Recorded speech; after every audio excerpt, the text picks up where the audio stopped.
oblivion. So, Sora, are you ready? Yeah, Kingdom Hearts.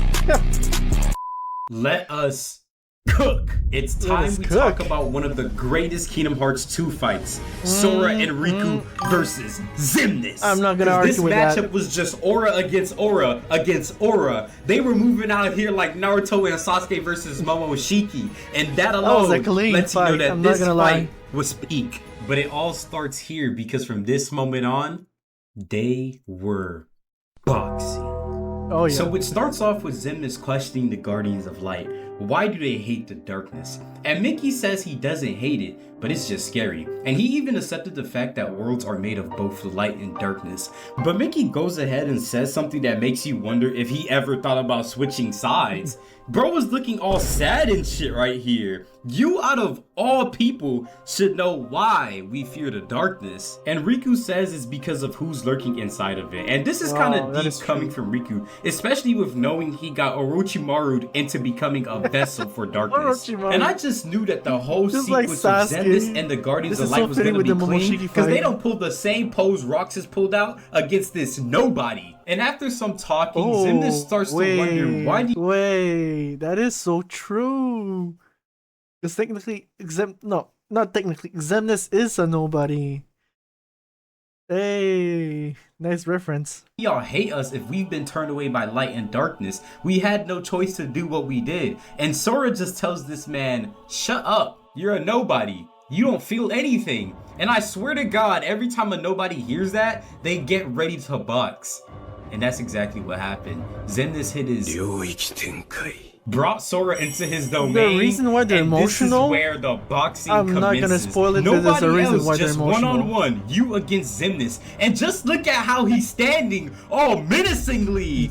And when the battle starts, he puts you in this orb and tells you to come to the tower. This fight and he gives us one of the best reaction commands in Kingdom Hearts 2. So they just stare each other down here. In Kingdom Hearts 2, Sora was already moving differently, so he went up there to go meet him. And when he did that, Xemnas jumped down ready to meet him. And this beautiful clash happens. And if you wait at the right time and hit finish, you get this beautiful animation where Sora just completely violates this man. This nigga Sora is dead ass slapping him with the Keyblade all across the face, bro. That is completely disrespectful. He smacked him twice, and for the third hit, he did a full 360, smacked him again, and then smacked him in the middle of the chest, left him stuck on the wall, bro.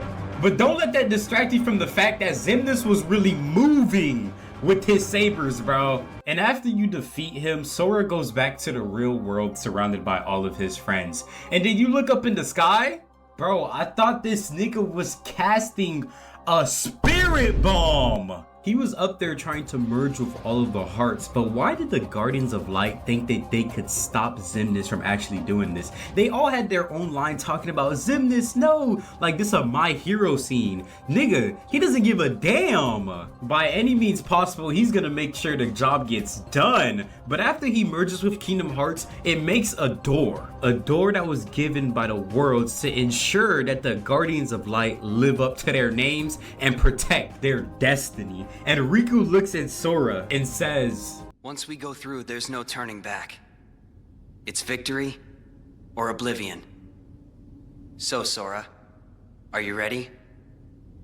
This shit had me feeling like Game 7, Braun. What you mean, am I ready?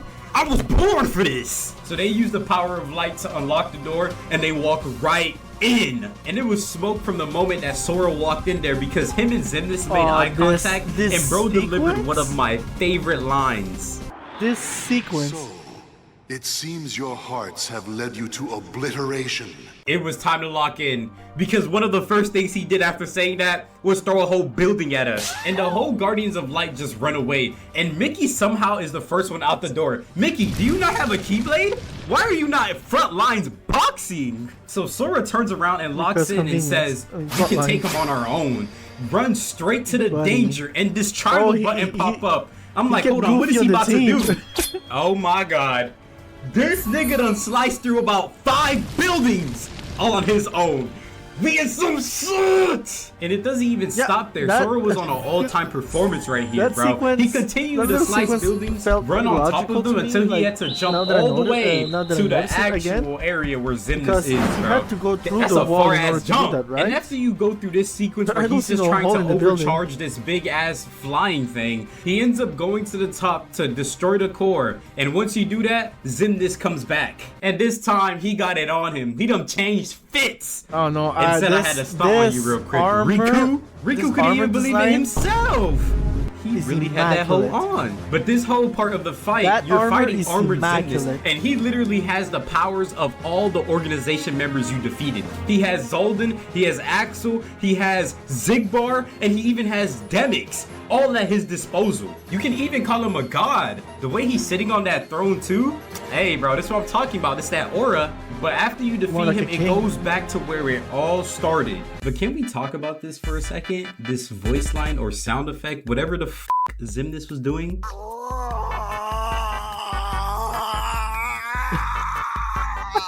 You gotta get out my ear with that, Zimnus. I don't need you doing all of that, What bro. the fuck was that? And so they return to where it all started. And Zimnus is on 1 HP talking about he needs more rage, he needs more hearts. And then fades into thin air. So the Guardians of Light start celebrating like they actually done defeated this nigga. Like he just didn't say he needs more rage and he needs more hearts. What are y'all celebrating for? The job's not over. Like, look at Goofy's happy ass. He can't stop jumping. Look at Donald too. So then they have a lighthearted moment where Riku's all like, I can't face everybody after giving myself into the dark. Sora tells him, yes, you can. Just like this. I ain't gonna lie, it did make me laugh a little bit. So while they're talking, something shakes the world that never was. And Mickey pulls up talking about, hurry!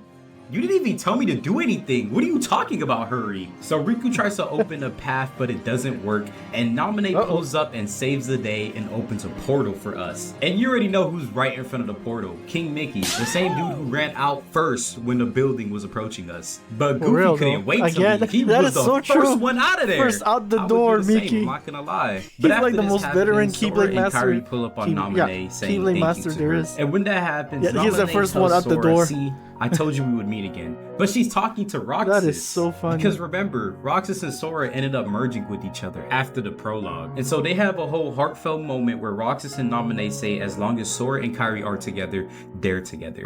And right after that happens, Kairi literally separates from Sora. Yo, Damn. I can't make this shit up. I just know Roxas and Naminé are mad as hell right now, bro. But a big dragon spawns, and I genuinely want to know Oh man, where is that would have Zimnus been getting perfect this with the three of them. arsenal That would have been perfect. How the hell did he get this? So Sora and Riku hop on this ship that was just magically placed there, and they destroy Hopefully the somehow, whole some way in dragon. Kingdom Hearts And 4 then they managed to, Armored like, Zenith Part have 2 all three of them happens. together in and one this fight fight. is almost the same as Part 1, but the difference is there's more lasers, and he has a crazy ass knockback attack that sends you damn near to oblivion, bro. And so you're supposed to Yeah, go tell to a me. building, and it activates a reaction command where Sora knocks the hell out the building, sends Riku flying on top of it, and then Riku slices the building himself. Nah, Sora and Riku are the best duo to ever exist. Because keep in mind, it's literally the just best. Sora and Riku here. No King Mickey, no Donald or Goofy, just Sora and Riku straight boxing. And so after you defeat Armored Zimnus Part 2, and after he does his yell of despair and doom, he takes you into this white room, bro. That's fucking And this is where shit gets serious. Oh no, that's Because Zimnus starts yeah, talking to the this Guardians of fight. Light one more time, talking about he won't let it end this way. And he continues to say that if light and darkness are eternal, that means us, nobodies, are the same. And so Riku says, you're right, light and darkness are eternal, and nothingness probably goes on forever too. And Sora says, but y'all not built like us. Zimnus laughs his ass off Damn, and that's says, so- no more eternal than that radiance of yours. And this is where they start boxing. This man Zimnus done switched fits about 2 to 3 times this whole sequence. But this one being the hardest, I just knew he was gonna pull up differently. And that's exactly what he did. He threw Sora in the air, and the first thing you have to do is do all of these reversal commands while he's dancing with his sabers, bro. So Zimnus ends up kicking Sora's Keyblade out of his hands. Riku grabs it and throws it right back at Sora, and Sora blocks Zimnus' attack. And Zimnus blocks Riku, and they both weave Zimnus' attack, and they start throwing throwing keyblades at this nigga. But Xemnas is a dog too, because this man starts pulling out lasers from his hands and starts shooting them at you, bro. And I mean, he just completely starts to overwhelm you with them. Yeah, and I'm gonna give Xemnas his credit because it's 2-on-1 and he's still boxing both of them. Xemnas even spawns a clone that starts to shoot lasers at you too. This man was deep into his bag. So at some point in the fight, Xemnas ends up locking Sora in a cage, and Riku tries to stop it, but he gets kicked the fuck back. And so you have to go and stop Xemnas from doing this before Sora's HP reaches 0. So you play as Riku for a little bit, and when he pulls up on Xemnas, he stops it. He literally starts comboing Xemnas up close and throws him the fuck back. And when Xemnas is on his last bit of health, he opens up his main expansion once again and spawns a bunch of blazes. But Sora and Riku was built for moments like these because they are deflecting, reflecting, dodging, weaving, doing everything in the book. Do you understand how many lasers is being thrown at Sora and Riku right now? And the fact that they're doing this as self-taught Keyblade wielders? Oh, Jesus.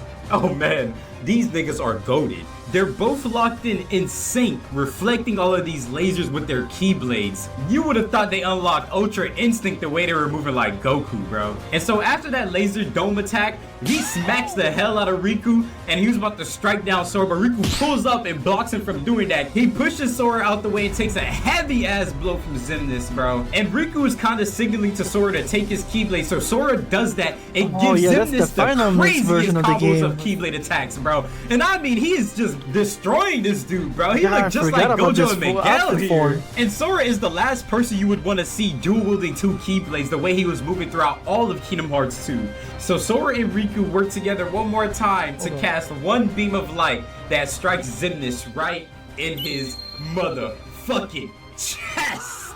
And through here, you're able to deal the finishing blow that concludes Sora and Riku versus Xemnas. That was a clean and after fight. all of that, we get to the end of Kingdom Hearts 2 where we were given some of the most beautiful cutscenes in all of the Kingdom Hearts franchise, bro. Honestly, that scene, this particular one, and thank you all for 3,000 subscribers. Riku was moving like he was. Yeah, that is true. That was true. That was a good video. That was a good video.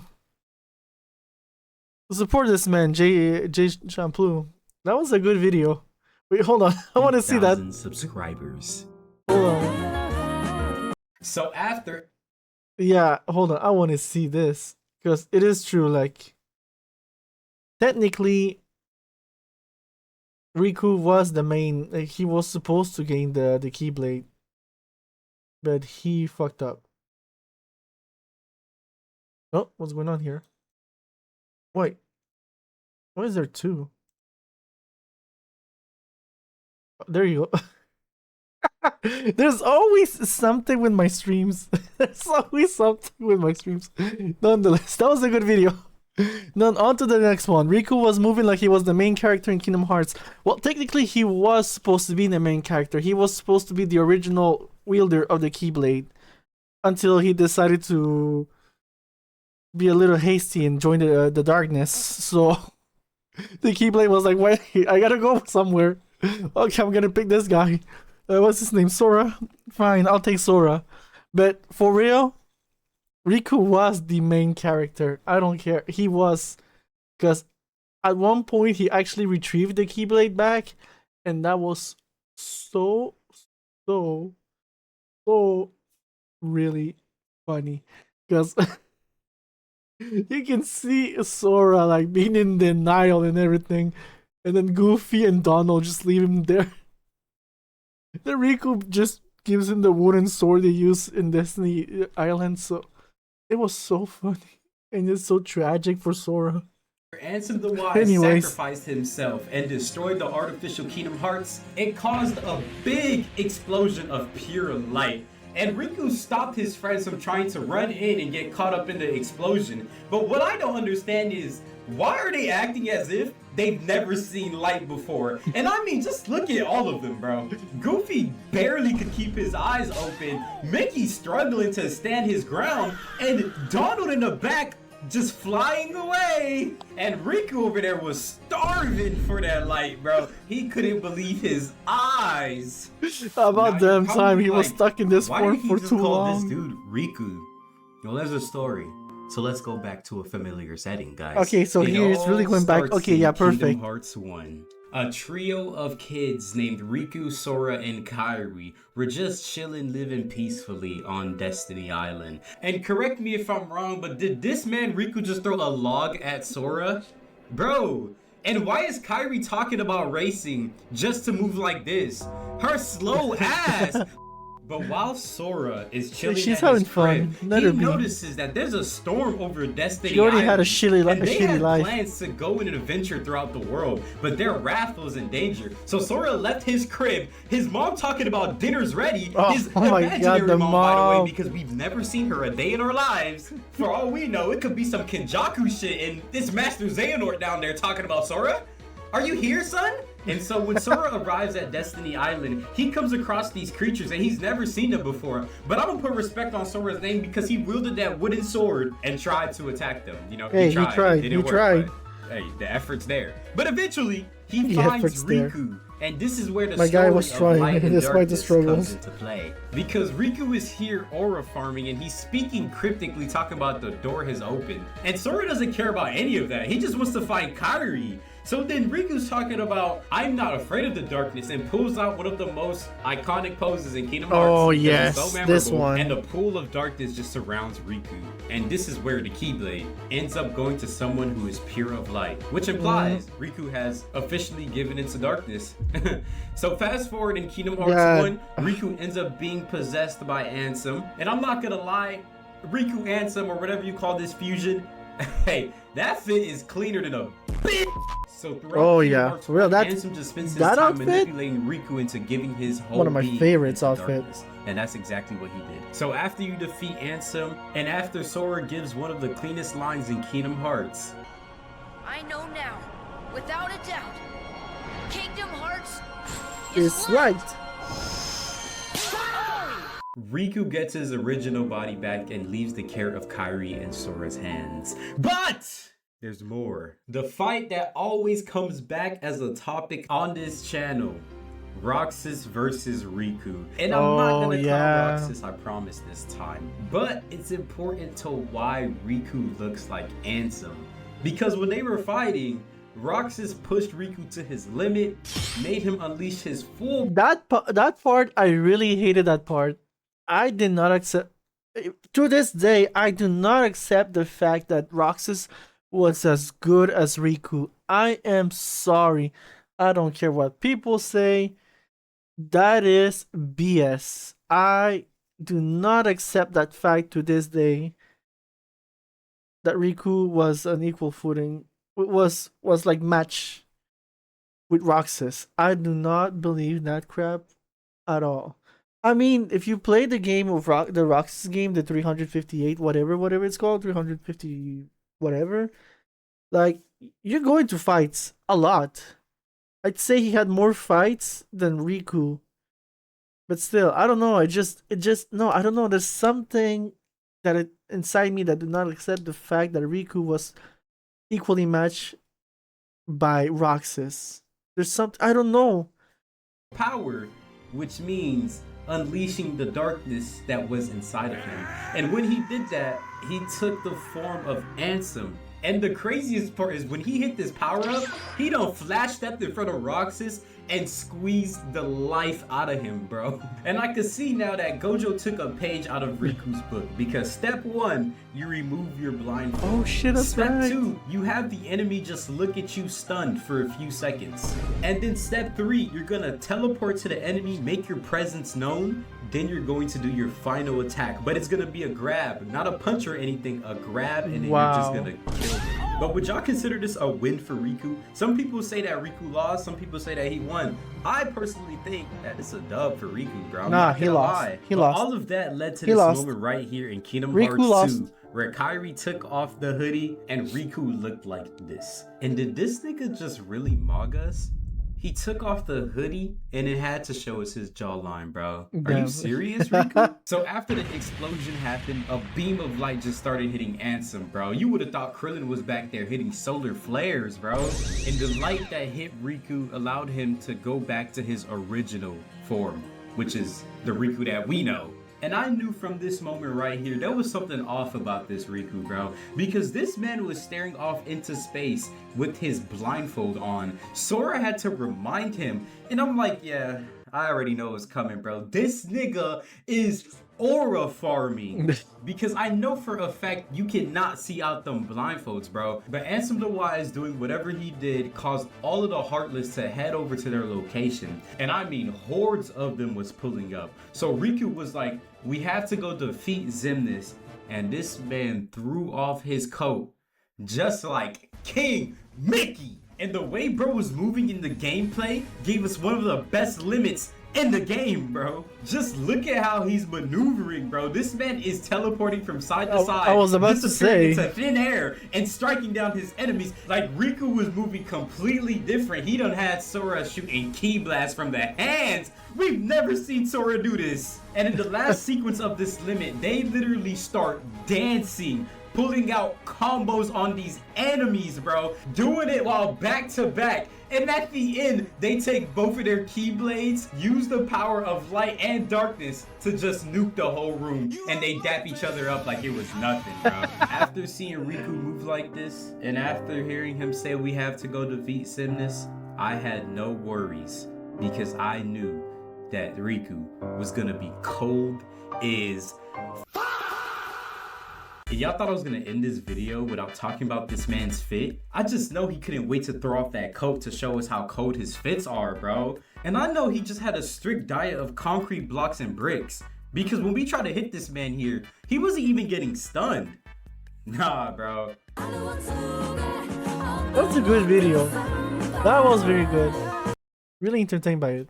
Terra, Aqua. Oh, hold on. Before we proceed to the next one, I just realized that I forgot to brush.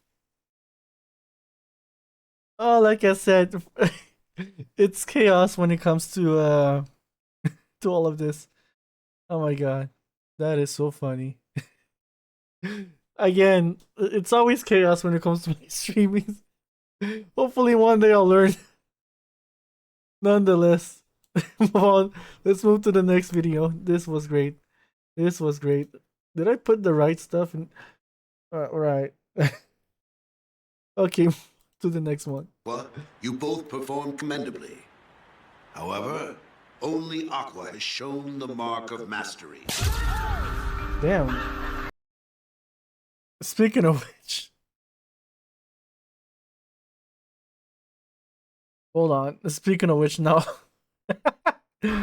Okay, there we go. I don't know what happened there. The Technical game where glitch. we were introduced to the trio of Aqua, Ventus, and Terra, the coldest trio of all time. Coldest? But out of I all don't of know them, about that, one honestly. stood out, and that was Aqua. Aqua is one of the greatest to ever wield a Keyblade.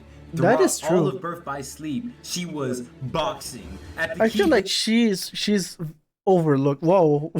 Pause. Wait. Keyblade graveyard. Wait. She Ooh, that was sick. For me, she's really overlooked. She's only like appreciated for her beauty, but never as the fact that she, out of the three, is the first Keyblade master. And what she's done for the trio as a whole is just incredible. Just incredible. She's the one why Castle Oblivion exists. She tried her best when it came to Terra / Xehanort, to the point that she was like not banished but stuck in the realm of darkness all this time alone.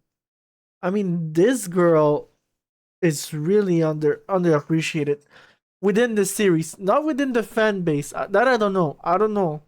But within the series as a whole, for me, I feel within the games, I feel that she's really underappreciated. And yeah, I just was boxing.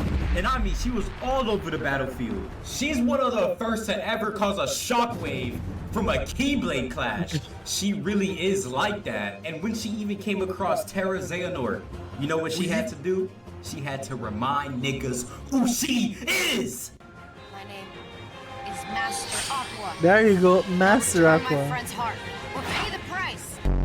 But it all started on the land of departure. We were introduced to Ventus, and he's officially the first character to go through 3 different emotions within 5 minutes of the game. Bro woke up sad and confused. Then he was happy to see a meteor shower. The next thing you know, he's questioning his existence, bro. Like, god damn, just pick one. And the woman of the hour pulls up on the screen, and the whole game changes, bro. She starts reassuring Ventus, cause you know, he already tweaking out, bro. And they walk over to the edge of this platform. Nigga, where do y'all live? But after talking about stars and where light comes from, we're Terra quiet. pulls up and the camera pans on him. They done gave us a whole fit check, and that shit is hard. But they have a wholesome moment right here where Aqua is just viewing them as brothers, and she starts to wrap up the night by telling Terra, we have to prepare for our Mark of Mastery exams. Hold on, Mark of Mastery? Yes. So Aqua, you're like that. But before they depart, Aqua hands Ventus and Terra good luck charms. And she explains that these good luck charms are basically so they can always find their way to each other. And Ventus is all sad because she said they were makeshift. This nigga can never be happy about anything. But she drops a gem saying that she little threw guy. some magic on it. The magic Leave of him an alone. unbreakable connection, and held that hoe up He like was she was giving all to, mine. Now here we are at the Mark of Mastery exams, and this is where we start to see a glimpse of He was Aqua technically and Terra's power. no, Ventus was technically ditched by Xehanort. The poor fella.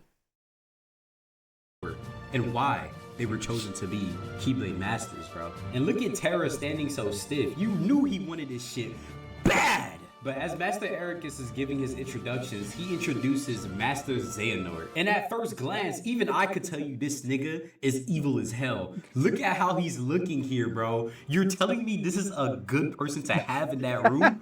Hell no! But after that, the Mark of Mastery exams begins, and Master Ericus casts a spell which causes these spears of light to pop up. Now, I wish we really got to see what Master Ericus is really about, bro, and it sucks that we didn't. But for some reason, the balls of light gets clouded in some darkness. I wonder who could have done it. Oh, and no. nobody looked at this evil ass nigga, bro. Are y'all serious? But Aqua gets straight into boxing, and an orb of light goes Blind straight trust. to Ventus, bro. But Ventus holds his own, but Aqua try to be a big sister, bro. Come on, bro, let Ventus do what he gotta do. But that selflessness from Aqua is really gonna mean a lot at the end of the game, because really, she is the MVP of all Kingdom Hearts. If Sora was dead, and Aqua was the only person alive, I know I'm in good hands because I know she gonna get me right, bro. She is the GOAT. But after Terra tells Aqua to chill because Vince has really been grinding just like us, it goes back to Master Ericus, and he's talking about how those events were unexpected, but he let it slide though because he was really trying to see what Aqua and Terra were about. And their next trial is to box each other, and I had to sit up here and I had to lock in because I was like, oh shit, we really gonna see these niggas throw hands. And what I really enjoyed about this matchup is that none of them were like, sorry did I have to do this. They both knew what was at stake. The Mark of Mastery exams, this is what made them a master, and they knew that was on the line. So without any words being said, just like Kakashi and Obito, them boys went straight into throwing keyblades, bro. And this is beautiful work right here. This is beautiful maneuvers. You see Aqua using her finesse and her agility to get past Terra. She done almost struck him down and starts running him down. Like, damn, nigga, I would have been scared right here. Do y'all see this? She is not fucking around, bro. And look at his evil ass, bro. You already knew that he was manipulating somebody up in that room. But after their battle, Master Ericus praises them both, but says Aqua is the only one who has shown the skills of a master, bro. And Terra is heartbroken, but he had one of the greatest lock-ins of all time. He went from shocked to carry this straight face, bro. But he could not believe it. And all there was to say to him was, oh, better luck next time, bro. But the reason he lost was because he couldn't control the darkness inside of him. And look at Master Xehanort just walking away like he ain't do a goddamn thing, bro. But Aqua tries to comfort Terra, but Terra's confused to where the darkness even came from. And the next scene, we're looking at Master Xehanort talking to somebody, but we don't even know who it is, but we see his fit. And we all approve. I know we all do, bro. There's no way y'all think that shit is trash. So say it with me. Oh, that's true. That shit is cleaner than a But before Master Ericus is even able to tell Aqua what he wanted to tell her, Merlin calls and he says the princesses of light are in danger. So Master Ericus sends Aqua and Terra to go forgot about that. basically. And when that happens, Terra ends up leaving and Master Ericus stops Aqua and tells her to keep an eye on Terra. That nigga is unhinged. Yeah, As that's true. Aqua He's steps unhinged. outside, she sees Terra getting prepared to leave and she sees Ventus follow right behind him, and that's the problem. Master Ericus runs and he says, no, we shall not allow that to happen. Go get him right now. So that becomes her new mission, to retrieve Ventus. And she goes to different worlds looking for this man and finds him in Maleficent's world, and he's getting manipulated, bro. And he's all like, I have to find Terra. So essentially, Aqua is trying to get Ventus, Ventus is trying to get Terra, and Terra is doing his own thing. And Maleficent is very important to the Kingdom Hearts story, but we'll skip her for now because she has a bigger impact in someone else's storyline. And so she continues to search for Ventus and she gets to Radiant Garden, which I feel like is the climax to Aqua's story right here, because shit starts happening that makes you realize that damn, she cold as hell. So for starters, when she was venturing through Radiant Garden, she saw a young girl getting chased by some unversed, a young girl with red hair. Now hold on here, we only know one character with red hair in Kingdom Hearts, and that's Kairi. But while this is happening, Kairi touches her Keyblade. Now this is important, bro, because it's not just a regular touch. This touch is why Kairi was able to do this in Kingdom Hearts 3, bro. This is why she was able to wield the Keyblade. Now, as little as it may seem, it's one of the small details that Tetsuya Nomura added, so let him cook every single time, bro. He was in his bag. He's always in his bag. Y'all seen that Kingdom Hearts trailer, though? But Aqua realized that she was overwhelmed because there were too many unversed and she couldn't protect Kairi at the same time. But King Mickey pulls up. Now this is King Mickey before he became a Keyblade Master. But regardless, he's still colder than a inch. So Aqua brings Kairi to safety. She comes back and fights alongside King Mickey, bro. They get rid of the unversed. Two of my favorite characters fighting side by side. Oh man. But after that, Aqua tells King Mickey thank you, and they introduce themselves. And when that happens, King Mickey has to go. That means Square Enix was paying a little bit too much for his screen time, so they had to get him up out of here. But they share a cute little moment right here. Kairi gives him some flowers, then her grandma pulls up, but Aqua casts a spell on Kairi, which once again sets the whole narrative of why she's the MVP. Because when Radiant Garden fell to darkness, Kairi was brought to Destiny Island because it was the light protecting her, which brought her to Sora. So indirectly, bro, I feel like Aqua kinda saved Sora, man. Because if this didn't happen, there's a debate though. That's a debate. Maybe they would have met, maybe they wouldn't have, who knows, bro. But regardless, Aqua's the MVP because she saved Kairi, and Kairi saved Sora. But she comes across Ventus and Terra here, and they fight one of the coolest unversed in this game. I think the design on this nigga is clean as hell. And the fact that you get to fight with Terra and Ventus for the first time too, it's a beautiful thing. So using the power of friendship, they strike down the unversed and their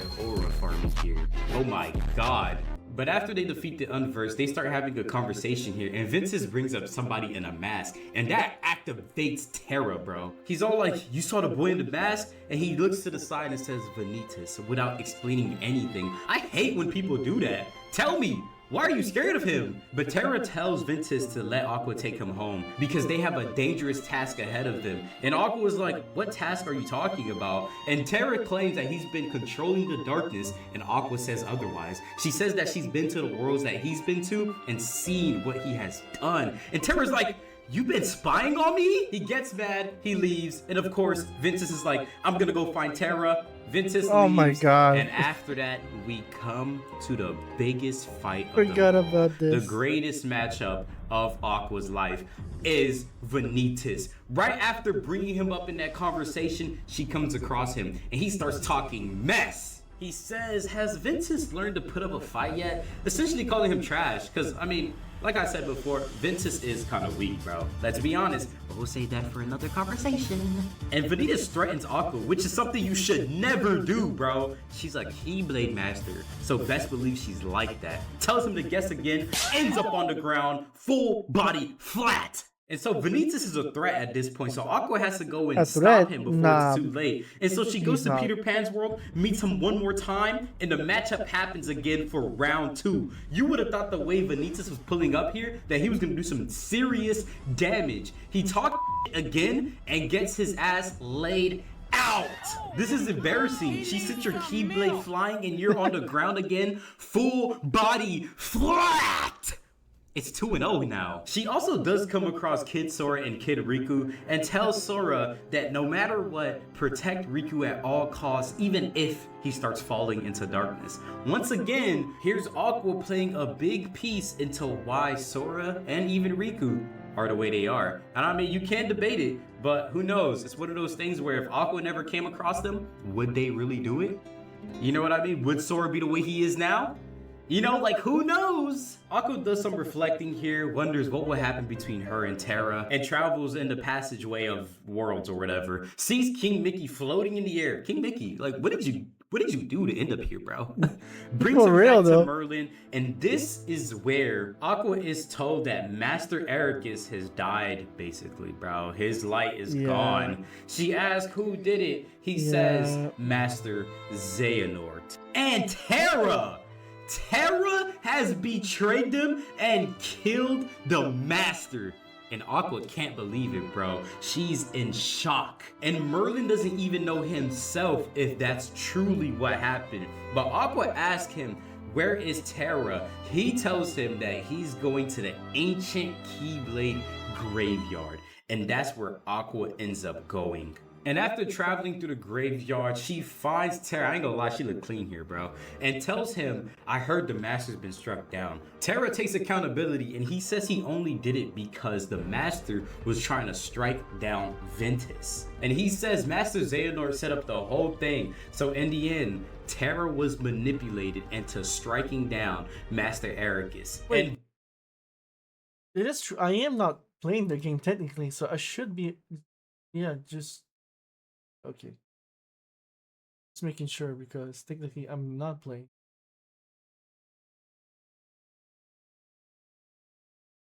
Okay. What was I?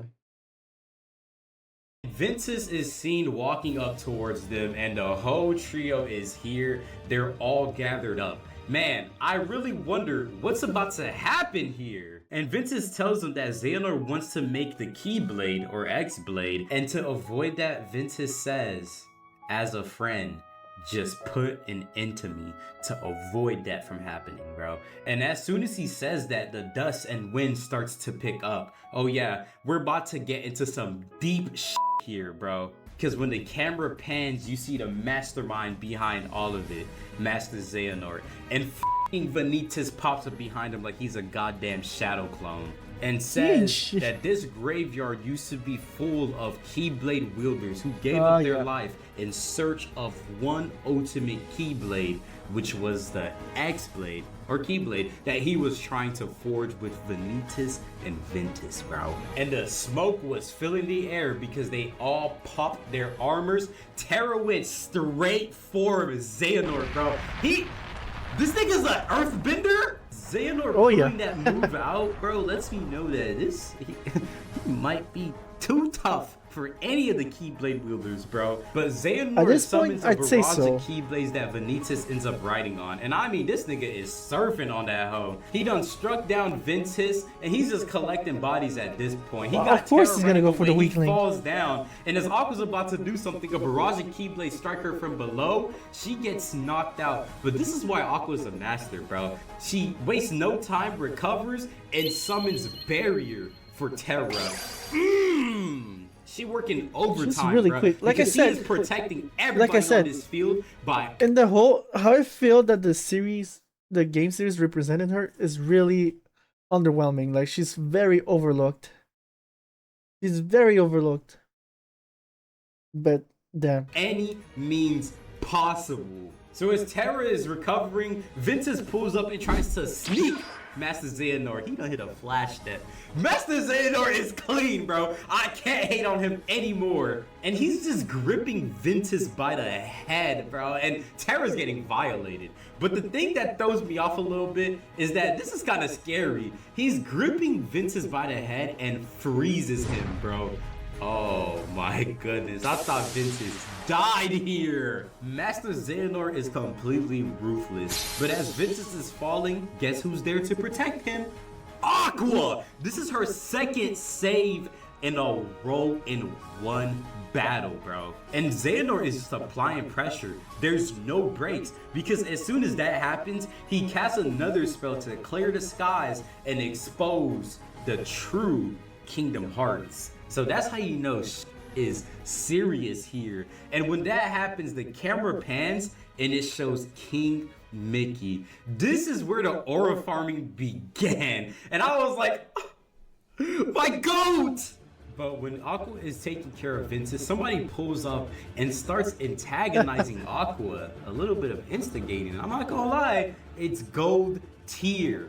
And I don't know what's wrong with people. Maybe they just don't know Aqua for real, but you have to stop challenging her, because when you challenge her, it's most definitely gonna end up in a loss. Because when she's serious, oh nah, bro, you're done for. She laid down Ventus, she summoned her Keyblade, and she started chasing this man down and whooped his ass. Xigbar is gassed out! Or Bray, let's call him by his real name. Or Xigbar before Xigbar. But he ends up saying that he bought enough time, and then Vanitas comes out the sky and sneaks Aqua. Oh. He laid Aqua to rest. Psych! Because King Mickey saved Aqua. King Mickey the GOAT is back again, and he's here to make an impact. Aqua wakes up and looks for Ventus, but here's Ventus, and he's like aura farming for some reason. He got this Keyblade that unchanged in his hands. He lifts his head up. Oh nah. It seems like he's been possessed. But let's talk about the save from King Mickey. Hold on, it's an Aqua video, not King Mickey. But tensions start rising. This man Vanitas done took over Ventus' body, and he's ready to box. And Aqua is mad now, because there's no way in hell you're gonna take over my brother. So they start fighting, and Aqua gets pushed back by the power of the newly forged Keyblade. That sent King Mickey rolling, bro. God damn. And Vanitas pulls up and says, giving up already. I really but he love must the have design of forgot that, Aqua is a of the Keyblade Keyblade. master, because she pulls out It's her one of my favorite Wayfinder, designs. asks Other than Terra that, I'd and say the Ventus to lend Riku her their original strength, Keyblade, like gets Keyblade. I right don't know back if it's on a her Keyblade feet, per se. runs him down, and clashes Keyblades With the purple with him. black Keep in thing? mind, this is the newly forged ultimate Keyblade that Xehanort was thirsty about. And Aqua was able to crack it on her own and destroy it. Put some motherfucking respect on her name! This is 3-0 against Vanitas, by the way. Let's talk about that. But the Keyblade starts going haywire, starts sending out beams of light everywhere, bro. And Aqua is trying to look for Ventus, and when she does find him, the Keyblade explodes, but King Mickey takes them back to Merlin's castle, where Merlin ends up saying he doesn't know if Ventus is gonna wake up because it seems like his heart left. And so Ventus may possibly never wake up again until his heart is returned. So Aqua returns right back to the land of departure, finds Master Erika's Keyblade, and locks Ventus in a place that's safe and secure. And so when Aqua goes and finds Terra, bro looks a little bit different here. He got the gray hair and he's looking at the sky, and you know that's never a good sign, bro. But Aqua pulls up on him, and this man Terra grabs her by the neck and starts choking her. Aqua could feel all this darkness that's just radiating from Terra's body. It's safe to say that Terra's been possessed, bro, by Master Xehanort. And so Aqua tells Terra to fight it, bro, to fight the darkness that's inside of him. It makes Terra lock in for a little bit and question, like, damn, am I Terra? So Terra finally releases Aqua, and then this bro starts tweaking out. I'm talking grabbing the face and starts crashing out. And then he logs in and says Terra has been extinguished. He's no longer Terra. This man is a different being and tries to strike down Aqua. Aqua weaves his attack and says, Then we get introduced to My name Xemnas. is Master Aqua. Now return my friend's heart or pay the price. she had to reintroduce herself because she was about to whoop some ass. Aqua is like 7-0 in all of her Keyblade battles. But when she defeats the possessed version of Terra, Terra seems like he's starting to fight back. He points the Keyblade at himself and releases his own heart from the grasp of Master Xehanort. And when he does this, we see the Guardian pop over Terra like a goddamn persona, bro. And when this happens, the Guardian falls into the darkness and Terra's body follows with it, bro. But Aqua, being the hero that she is, she goes in the darkness and sacrifices herself instead of Terra and falls into complete darkness.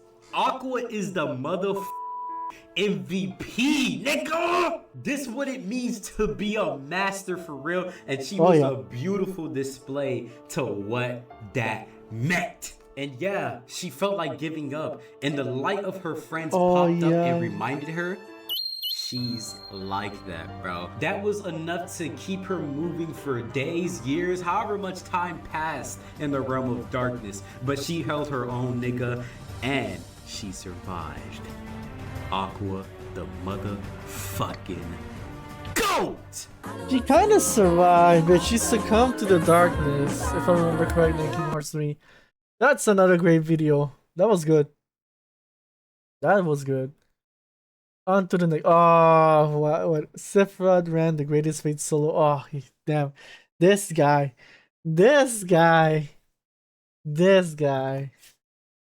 I'm not gonna say much. Let's just say there's a reason why I have Seraph in my gaming name. This guy. When Sephiroth in Kingdom Hearts 2 pulled Sephiroth up, in general, I just not just knew Kingdom Hearts, that he was gonna general. move The completely Cydia different. Smash, I mean, he had three original different main OG characters trying to FF7, box him, but he Advent was Children. still holding his own. And he even had the nerve to tell Sora, "I wonder if the Keyblade will choose me after I defeat you." He's the definition of him.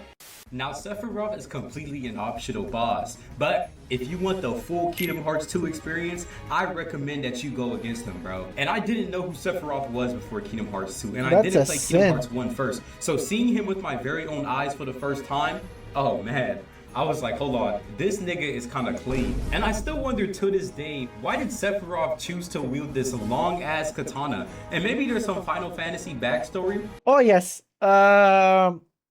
There is some Final Fantasy lore to the sword.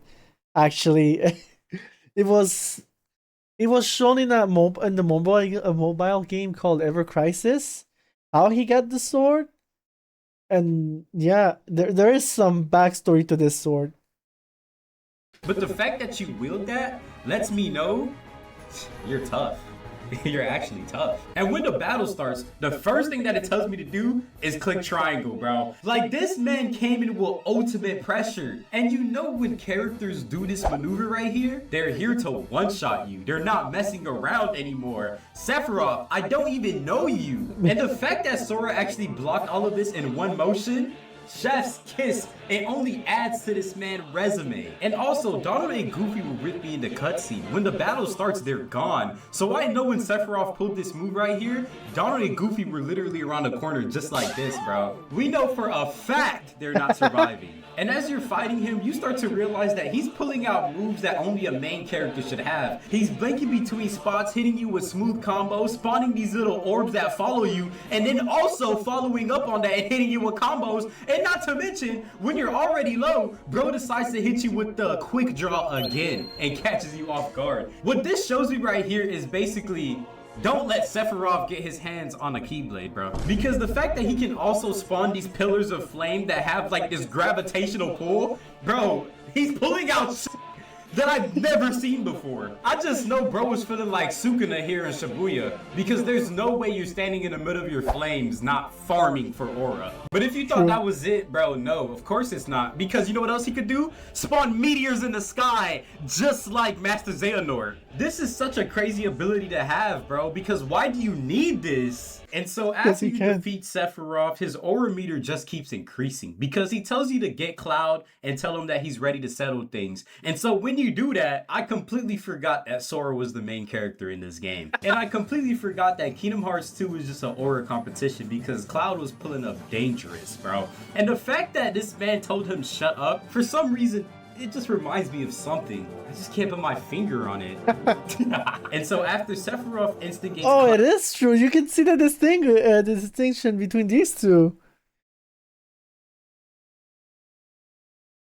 Out into fighting, they just get straight into it and they let it loose. And I mean clashing blades, and I can't even tell who's winning because Cloud and Sephiroth are both just really boxing, bro. And this is just beautiful to see because Sephiroth was pulling out all these abilities against Sora, but when it comes to Cloud, he ain't pull out a single meteor strike. Bro is wall running and clashing blades with Sephiroth, and it gets to a point where they both meet at the middle. And Sephiroth is telling Cloud that no matter how many times he fails, his darkness is still going to be inside of him. But then Tifa pulls up, and keep in mind, I don't know who Tifa is, bro. I never knew who Tifa was. But in my head, I'm like, what is she about to do? She has no weapon in her hand. But Tifa starts telling Sephiroth that Cloud doesn't need to get rid of the darkness because he just needs to surround himself around people with light. So Sephiroth points his sword at Tifa talking about, well, show me that light then. So Tifa goes in and throws a punch at Sephiroth. She misses though, but I'm like, hold on. She gotta be like that. She must be. But let's go back real quick because Sephiroth matched that. Y'all see how this nigga dodged it? And so Tifa starts throwing punches. She gets pushed back and she starts matching that. And I mean, she dancing on this nigga, bro. Tifa really stole the show. And so after that, Sephiroth goes after Cloud. Cloud has a moment and Tifa's like, you can have my light. Cloud, you better take that the way she was moving. But after that, Cloud gets filled with light and Sephiroth tries to strike this man down, but Cloud like he was about to hit him with a mean ass ultimate. So Sephiroth fly up to the sky, Cloud follows him, and then they both disappear for good. And you see Tifa aura farming in the distance. Like, it doesn't stop in this game, but Tifa though, you deserve that. You earned that, Tifa. Damn. Yeah. And then we never saw them again, ever again. Not in Kingdom Hearts 3, not in Dream Drop Distance. Never ever again have we seen these two characters. They like just vanished. I guess they went to Smash. Yeah, that's what happened. That's my headcanon. They went to Smash. Oh man. I thought you were stronger than that. Huh? Get real. Look which one of us is winning. I don't think it's you, bro. It's time we talk about one of the greatest fights in Kingdom Hearts history, Roxas versus Sora. It was absolute cinema.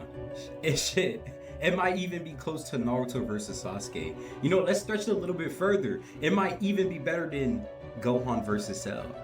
Okay, that's a crazy take. But listen though, this fight was just top tier. But before we even get into it, we have to talk about how we got here. So let's go to a how we got here. Setting. It all started with Ventus. No, I'm not gonna go there. It all started with Ventus. When he decided to be like, hey, listen, can my heart join yours? And Sora said yes, and he was like, okay, Yes, we're going back to the scene where Roxas merged with Sora because this scene is very important between the battle of dogs And we're gonna go back to Kingdom Hearts 1 just a little bit, because the only reason Roxas exists is because Sora did this. Yes, Sora stabbed himself in the heart. And what people fail to realize is that Donald and Goofy were never real friends. Y'all remember that scene where Sora lost the Keyblade and they done switched sides? And y'all see this scene? They said, no, Sora, wait, just to hit one of these in the distance. If they wanted to, they would have ran us down, but they're standing right there just to hit each other with this once Sora goes missing, bro. But Sora sacrificing himself made an empty shell, which turned out to be Roxas. So because they merged, Roxas's feelings and emotions went right into Sora. And that's why in this scene, when Sora's saying goodbye, he sheds a tear. But that's not because Sora is sad. No, it's because Roxas is.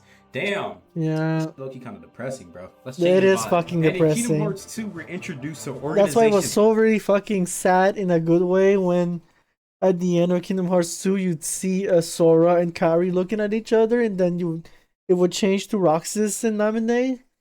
It's just it hits at the right place. It hits at the right place. 13, which is a very bad. I'm not group, gonna bro. say that And I'm not gonna say that Kingdom Hearts is it's perfection. No, it's not perfect at all. It's not perfect. I'm not gonna sit here and lie that saying that Kingdom Hearts it's a masterpiece when it comes to everything in general. It is not. Although what they do right, they do it so well. So well. And that's characters. The way that the characters are written in Kingdom Hearts is just outstanding. It's the best. It's one of the best series when it comes to character development. It's incredible. I mean, the story and the pacing is all over the place. It's all over the place. It's a very convoluted series. It's unnecessarily convoluted, but yet it's the way that the characters are written within those games is just amazing. It's just I don't know, it's just so good. And I cannot wait for Kingdom Hearts 4 with what's his name? That Noctis looking guy. What's his name? That guy from Verum Rex, but I forgot the name of the character. I forgot. But I cannot wait what's it gonna do with him. This is what happens when you put two dogs together in one being. It's just like Gogeta, bro, because Sora was just moving completely different against them. And before Kingdom Hearts 2, Roxas was actually a part of the Organization 13. But after he found out what they were really doing, he left, walked his own path. Then he came across Riku. Riku knocked him out. He got put in a simulation. He met Sora. They became one, and boom. It led to this moment right here. Now, the organization tried multiple times to awaken Roxas inside Sora, but it never worked. So that's why in some points in the game, some of the organization members call Sora Roxas. And he's confused. He doesn't even know who Roxas is, bro. And when Roxas was with the organization, he became best friends with Axel, bro. So this scene is important because it teaches you a lot. One, because it was the main reason Roxas ended up fighting Sora. And two, it teaches you how to not lose aura. Nigga, are you serious? How you gonna tell me watch this? Pull your ultimate move out, make it look all flashy. You cleared the room, but I turn my head and I see you hitting a T-pose on the ground. Axel, what the f was I watching here, bro? You only say watch this when you're about to do something cold and survive. You did something cold and died. And so after they go through the portal, they make their way through the world that never was. And at some point, it starts raining. And you know when it rains, something crazy about to happen, bro. And Goofy and Donald are stopped by these samurai nobodies. Y'all see the difference here? Sora sees them in trouble, he runs towards them. Donald and Goofy see us in trouble, they stand there. So a man in a black coat pulls up out of nowhere and instantly draws his Keyblade. So you know he's just ready to box. And Sora doesn't even know why. So once they clash Keyblades, Sora looks like he struggles a little bit, and Roxas hits him with a brings him into his domain, and here is where the boxing begins. The battle of two dogs, because I've never seen Roxas move like this ever a day in my life. But this man was dual wielding and pulling out all type of combos. I guess he hasn't played the 360, with the 50, the Oath Keeper and 358, Oblivion. whatever days And this and a half. fight was more than just a regular fight. This fight meant more to Roxas than it meant to Sora, because Roxas just wanted to exist as his own person, but he couldn't get to do that because he had to merge with Sora. He saw his best friend die, he couldn't say goodbye to his friends, and he didn't understand why Sora was important. And this is where I knew that this fight was gonna be top tier, because this command right here showed a lot. It showed that Sora is capable of wielding multiple Keyblades, but most importantly, it shows you that I'm trash at the game. But no, just look closely. This man Roxas has absolutely 0 Keyblades in his hand, and he's still boxing. That is a dog. That is Roxas true. was genuinely overwhelming Sora in this fight, bro. And the fact that he was able to grab his Keyblade like this really lets you know that Roxas really is him. He wasn't even looking at him and still retrieved his Keyblades, but it lets you know that this nigga knows what he's doing. Roxas is fighting with a purpose and Sora is fighting to live, because bro, he trying to kill, bro. And if you played this game in release order, this is the first time you see somebody pull this shit out. Like, That what is the hell is yes, this power? that is so true. If you play this on release, the only thing we had at the time was Kingdom Hearts 1, Chain of Memories, and then Kingdom Hearts 2. Up. This man done changed the whole scenery in the back and started casting beams of light, and not even one, a bunch of them. And this without a doubt is probably Sora's hardest battle in this whole Kingdom Hearts 2 journey, because there's no friends around. It's just one-on-one, him and Roxas, bro. And Sora still held his own. This is why he's also a dog. You got 2 dogs going at it, just full on boxing. No outside factors, no summonings, just the power of the Keyblade, and that's all. But once this beautiful fight comes to an end, we're faced with a whole new cutscene, bro. They start clashing Keyblades once more, and Sora asks him, "Who are you?" This man Roxas tries to aura farm and says someone from the dark, but this is what throws me off, because Sora asks him, "Are you Riku?" And he says, I defeated a Riku once. Stop the cap. "We're not forgetting this." Again, technically, I hate this so much, but Because Sora asked him, I hate "Are this you Riku?" so much. And he says, I defeated a Riku once. He ain't wrong. He ain't wrong, and I hate that fact so much. I hate it so much. I hate the fact that he matches Riku, and I hate that so much. But he ain't wrong. He defeated Riku. For me, the moment that he stroked Riku and made Riku go on his knee and had to transform into an Ansem, for me, he lost. Riku lost for me. He ain't wrong. Technically, he ain't wrong. Because not even 3 seconds later, quote unquote, Ansem / Riku just choked the living life out of him. And that was it for Roxas. But still, for me, I hate the fact that he defeated Riku. And yeah, he's not wrong in here. He did defeat Riku once. And I hate that. "We're not forgetting this. No, you didn't defeat Riku." And with all the jealousy and anger that resided in Roxas, he's still conflicted and still doesn't know why Sora was chosen. So then they start boxing, and this is what I mean by Roxas is here to kill. Sora is doing nothing but guarding and parrying, and Roxas is throwing blows to damage him, to really kill this man. And when they clash Keyblades here in the air, Roxas realizes why Sora Like, was that is so true. Roxas came to kill Sora. Because all we do is dodge and attack and parry. We're trying to survive here. Sora tries to survive. Roxas really came to kill Sora. I wonder what would have happened if Roxas killed Sora.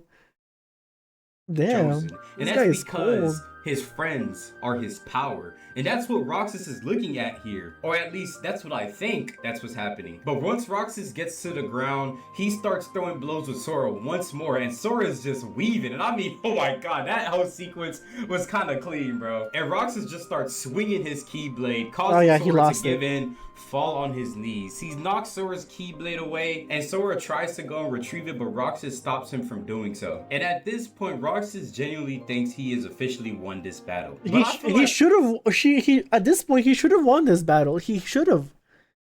He should have.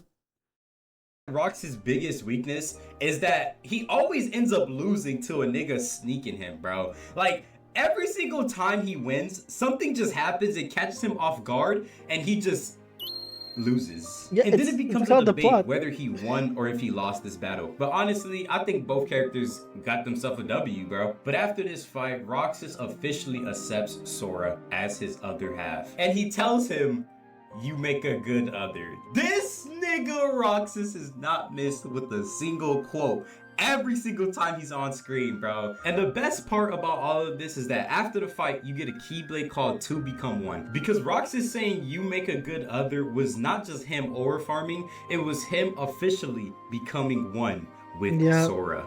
Tetsuya Nomura, you done cooked again, bro. Now, can you please drop a trailer for Kingdom Hearts 4? That's already done. There's already a Kingdom Hearts 4 trailer. And oh boy, that was a great video, honestly. I'm still not over the fact that Roxas is 1-0. Well, I mean technically 1-1 with Riku, but again, still this anyways, this was a great video from Jay Champloo. Yeah, great video 2 months ago actually. And what is this? Kingdom Hearts 2 Roxas was a different breed. I wonder. I want to see this. I might as well. Why do you have the Keyblade? Shut up. Roxas, we're gonna pretend like that never happened, okay? We're not here to talk about 358 days and a half. This game.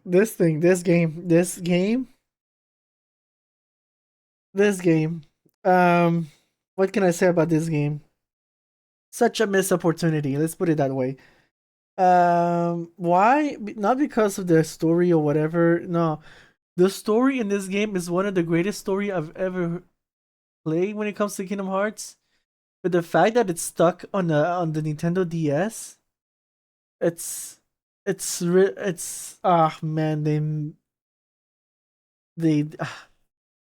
this should either come out on the PSP or at the time, what was it? Well, okay, the DS. So I would say PS3 was already out at this point, right? They should have ported this. They should have at least ported this on the PS3. I know the graphics would have looked terrible because of the DS, but still, I don't know. Such a missed opportunity because one of the most important plot points of the whole series resides within this game. And just to show it as a resume in that collection, the Kingdom Hearts collection, it doesn't do this game service, or the story, or the plot, or the characters as a fact.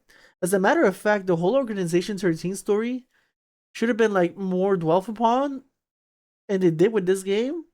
But the fact that we're like, okay, you know what, we're just gonna make it as a text or a video compilation. I don't remember how this is in the package of the collection. I don't remember. It's been so long I haven't played haven't touched this 358.5 days in the collection format. But I remember there was text, and I guess there were some cutscenes, but that was it. I mean, that's not enough. That was not enough. They should have ported this game correctly. And it sucked that they didn't. Heck, they ported coded from a mobile to the DS. I know that it's not a big jump when it comes to quote unquote porting, but still. I mean, this game is such a missed opportunity, and it really sucks because people who hasn't played this game on the DS to the beginning to the end, they're gonna miss so much. They're missing so much details, so much, and it really sucks. It really does sucks, because the only thing that people will see is that collection version of this game, and that's it. They're not gonna live it. They're not gonna have that attachment. They'll know like, oh yeah, Shion, oh yeah, the memes, oh yeah, I saw that in the collection, yeah, how sad, but you're never gonna have that full-on connection. I'm not saying that this game is perfect. 358.5, it's not perfect at all. It's understandable. It's on a DS, and I'm not saying that DS is not powerful enough to have such like complexity when it comes to a story or gameplay. No, I'm not saying that. That's not what I'm trying to say. It's just that this game has its flaws on the DS. The whole card thing with the abilities that you have to play like Tetris, the incredible repetitive missions, the repetitive mission formats, and the enemies that you fight. The only good thing, the only good things that came out of this was the Organization 13 story, and that was it. And Shion, but and okay, let's count the meme. Well, let's not let's not pretend that the meme doesn't exist. Those three things, but more importantly, is the story of the Organization 13 and Roxas, and obviously I'm including Shion in this. The fact that on the collection it's only text and MVs, it's just it really angers me because that's the only thing that people will know. They'll never have that connection. But anyways, We're here I'm to talk about ranting Kingdom too Hearts much 2. here. Because that version of you can't say shut up and get knocked back like this. And the worst part about all of this, they done had Riku walk us down, and we witnessed all of this in first person. Yo, this who Riku was feeling like after knocking Roxas out, bro. But this isn't a hate video on Roxas. Let's go back to a more familiar setting, to where my love for Kingdom Hearts 2 began, bro. And it starts with the greatest prologue character of all time. Let's get a round of applause for Pence. Shout out Pence. Can we get some claps in there? Okay, I'm joking. Shout out Roxas. Yes, the GOAT. Kingdom Hearts 2 Roxas is one of the coldest characters in the game, bro. And when the game starts, you know, you're just living a regular basic life, and then you come across these niggas here. Bro, I can't stand these I can't stand this dude talking about, you know, and I can't stand her with the dick riding. But the game starts off with you coming across this rival gang, and they're accusing us for stealing a ward. Look but at this scene Cypher. right here is when I noticed that Roxas was gonna be a That dog, is so cute what they've because done the with music Cypher. in the That back is so was cute. changing. The saxophone started getting louder. But after some hard accusations, the Cypher gang is like, get on your knees and I'll forgive you. Pause, by the way. Roxas gets on his knees. Magically, 3 weapons appear right in front of his face. Now the distance is what drives me crazy. Because at first, he's literally right there. The 3 weapons are literally right in front of the stepping area. And then all of a sudden, you click and he runs past the stepping area. Where does he go? And this is why Pence is the GOAT. Because he does not care, bro. He doesn't care. Hanging on his belly. The fact that he's pointing out those details is so funny. I didn't notice that until now.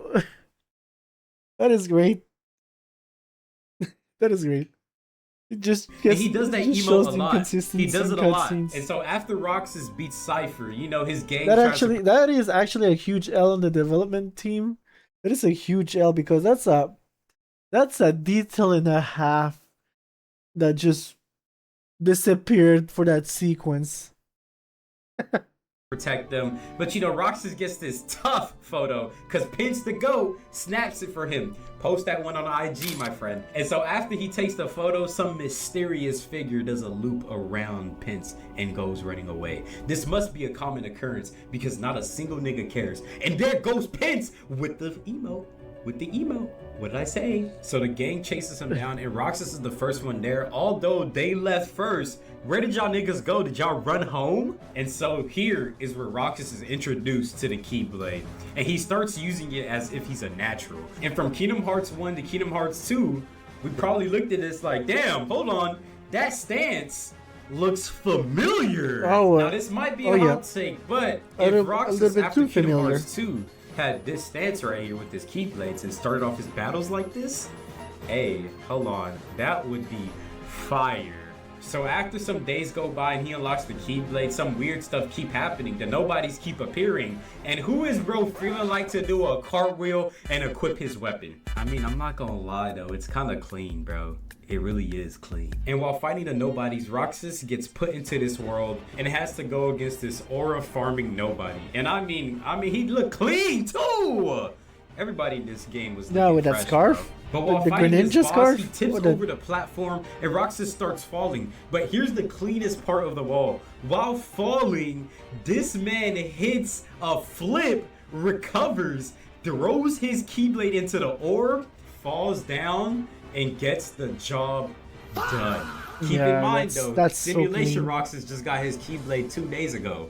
or something like that. But as the week Technically, goes on- no. Technically, 2 days ago. No. Well, I mean, that's he gets it back. It's like he's fighting instincts, and all the experience he had on 358 and a half days are coming back slowly. Because that ain't the things first start time he's getting holding the crazier and Keyblade. crazier. Time keeps stopping. Random people keep popping up, claiming to be your friend. More specifically, this guy with the red hair named Axel. Remember him for later, by the way. And Roxas eventually had enough. He calls out his friends, and he calls out Pence, the GOAT. And I'm not gonna lie, whoever was running this simulation probably thought this nigga was losing his mind doing this, bro. So then eventually, the voices in his head tells him to go back to the mansion. The old mansion where he originally got his Keyblade. He meets this girl named Naminé, and she tells him, "You're basically living in a simulation, buddy." So he ventures to the mansion. He understands living in that the he's Matrix. in a simulation. He gets mad. He gets angry. He starts breaking shit. And then he realizes his purpose is to connect with Sora, so he can become whole again. But then he comes across Axel one more time. And this is where Roxas becomes the coldest character in Kingdom Hearts. Because his memories start coming back, but he doesn't only pull out one Keyblade. He pulls out a second one and starts whooping ass. Why they pretended like he was actually unsheathing his Keyblade? Nigga, he makes that bitch appear out of thin air. But the combos and reaction commands that proceeded to follow in this fight was like no other, bro. Oh yeah, he's like, walking on fire. Do you understand how trash you have to be to let a nigga dispel your domain expansion with a single combo? And we're not gonna pass by this like this is normal. This man was comboing Axel while running on his flame wall, and his feet was on fire, and he still managed to dispel. No, Axel, you're trash. Axel, you're trash. But after he defeats Axel, he finally I don't know meets if Axel is trash or it's Roxas that is too good. Sora and gives us one of the most memorable lines in Kingdom Hearts 2. I You're guess. lucky. Yeah, I guess my summer vacation. Looks is like over. my summer vacation is over. Yeah, that is so sad. About to That is make so me cry fucking sad. again, bro. This is so sad. Damn, Roxas. That was good. That was really good from Jay Champloo. That's really a good video. He makes some good content when it comes to Kingdom Hearts, and I applaud him for that. Guys, leave him a like, you subscribe or something. It's really good content. He's really good. I like them. So yeah, this is it for now.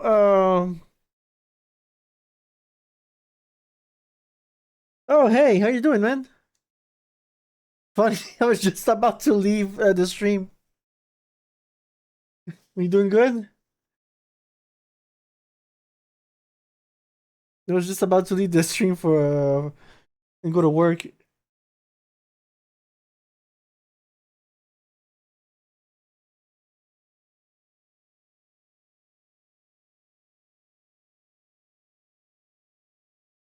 Well, yeah. Well, thanks for coming. Anyways, well, this is it for me. I'll be streaming again later during the day, I guess. I'm not sure what I'm gonna play. I've been thinking maybe. Oh, you were watching. Oh, nice. Okay, so it was you, the other person who was here. Thanks for the support, man. Again, I thank you. I really appreciate that. It's you're that meme. You're that one viewer. You're that one viewer. Thank you for that. Thank you for being that one viewer. Even though if I don't know if you mute your display or not. I don't know, but thank you. Either way, thank you. I really do appreciate that. I remember you. When one day I'll make it big, I'm gonna remember you. I'm never gonna forget about you, no matter what happens. You're the GOAT for this, honestly. Thanks for being here all the time, even when you don't have to. I appreciate that. No, thank you for being here and even taking the chat, the time to write on the chat. Thank you for that. Oh yeah. Hopefully we're gonna make it big together. No, not hopefully. Let's not go without those words because that's bad misdirection of manifestation. We're gonna make it big. Yeah, we're making it big together, like you just wrote. Yes. Let's manifest that. Because when we talk, every word that we say, it's a manifestation, and we have to manifest it right. We're gonna make it big together. Yeah, we are. Well, thanks for coming. Yes, W mindset. That's true. That's true. Yeah, W mindset. So yeah, I don't know if you're still gonna be around later on. I gotta go to work. Maybe in, I'd say 2-3 hours from now, I'm gonna be doing another stream, and I was thinking of playing Battlefield 6. So if you want to watch, or just I don't know, leave it in the background. But yeah, for those who just decided to log in, welcome. Hi, hello. I was about to leave. I was just watching some Kingdom Hearts content from Jay Champloo. I'm sorry, I don't know how to pronounce that. I know it's based on of an anime. I don't know how to pronounce that. But yeah, I'm sorry that you guys came late. But yeah, I have to go for now. I'll be coming back in like I said, like maybe in 3 hours from now. I'd say 3 hours from now. I'll be playing like I said, Battlefield 6. And who knows, if you guys are still around, I might do some other Jay Champloo videos. I don't know how to pronounce that name. I know it's come from that Samurai Champloo. I don't know. Is it Champloo? I don't know. But nevertheless, Toot MC, thank you for being here. Thank you for writing in the chat. Thanks again for saying you're gonna try to show up. You don't have to. Don't force yourself if you have other stuff to do. But I really appreciate that. Thank you so much. And in the meantime, have a good day or a good night. You can use different time zones. I'm not sure. Have a good one. Take care.